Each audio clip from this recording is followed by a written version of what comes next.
Gas cylinder বিস্ফোরণে ভয়াবহ অগ্নিকাণ্ড, পুড়ে ছাই বাড়িঘর সব। চাঞ্চল্য দিনহাটা শহর সংলগ্ন সাহেবগঞ্জ রোড এলাকায় এই গ্যাস সিলিন্ডার বিস্ফোরণকে কেন্দ্র করে ভয়াবহ অগ্নিকাণ্ডের ঘটনা ঘটে। বুধবার দুপুরে এই ঘটনায় একটি বাড়ির সমস্ত ঘর পুড়ে ছাই হয়ে যায়। তবে ঘটনায় কোনো হতাহতের খবর নেই। স্থানীয় সূত্রে জানা গিয়েছে, বুধবার দুপুর নাগাদ সাহেবগঞ্জ রোড সংলগ্ন এলাকায় রমা দাসের বাড়িতে একটি সামাজিক অনুষ্ঠানের জন্য রান্নার কাজ চলছিল। সেই সময় আচমকাই গ্যাস সিলিন্ডার বিস্ফোরণ ঘটে। মুহূর্তের মধ্যে আগুন ছড়িয়ে পড়ে বাড়ির বিভিন্ন ঘরে। ঘটনার খবর পেয়ে দিনহাটার দমকল কেন্দ্র থেকে একটি ইঞ্জিন ঘটনাস্থলে পৌঁছায়। দমকল কর্মীরা বেশ কিছুক্ষণ প্রচেষ্টা চালিয়ে আগুন নিয়ন্ত্রণে আনে। তবে ততক্ষণে আগুনে বাড়ির সমস্ত ঘর পুড়ে ছাই হয়ে যায়। কী কারণে গ্যাস সিলিন্ডারটি বিস্ফোরিত হয়েছে তা খতিয়ে দেখা হচ্ছে।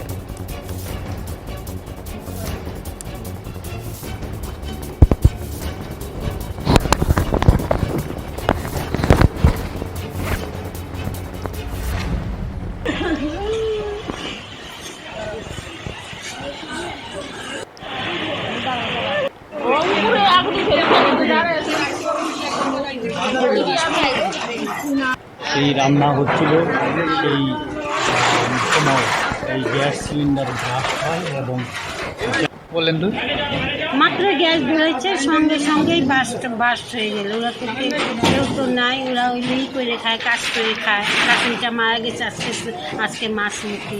খুব কয়টা সিলিন্ডার ছিল? বউটারও স্বামী। কয়টা সিলিন্ডার ছিল? কটা? তিনটা আছে।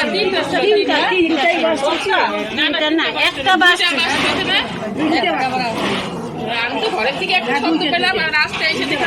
কি নাম এই বাড়ির মালিকের?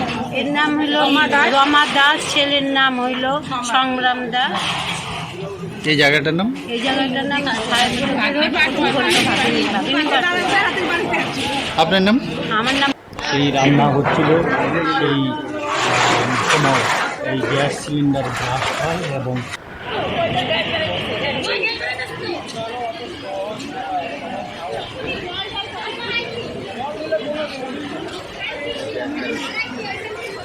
লিক হচ্ছে কোনটা? লিক হচ্ছে কোনটা? ওই যে